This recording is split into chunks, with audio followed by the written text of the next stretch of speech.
Një valë e re sulmesh ruse ka goditur qytetet në lindje të Ukrainës, duke shkaktuar të paktën 25 viktima në një nga ditët më të përgjashme të këtij viti. Sulmi më i rënd u regjistrua në qytetin Zaporizhia, ku një bombardim me bomba të drejtuara ajrore la të paktën 12 persona të vdekur dhe rreth 20 të plagosur. Sipas autoriteteve lokale, sulmet goditën zona të banuara, duke dëmtuar ndërtesa rezidenciale, një servis makinash dhe objekte të tjera civile, ndërsa shpërthimet shkaktuan edhe zjarre të mëdha. Zyrtarët Ukrainas akuzojnë forcat ruse se pas goditjeve fillestare kanë vazhduar sulmet me dron, duke vështirësuar ndërhyrjen e ekipeve të emergjencës. Sulmet e tjera janë raportuar edhe në rajone të ndryshme të lindjes së vendit, duke rritur bilancin e viktimave në të paktën 25 persona.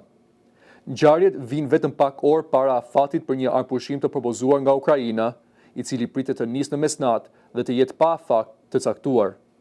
Nga ana tjetër, Rusia ka shpallur një armpushim të përkohshëm më 8 dhe 9 maj, në kuadër të përkujtimeve për fitoren e luftës së dytë botërore, por Kievi e ka konsideruar këtë propozim të pamjaftueshëm.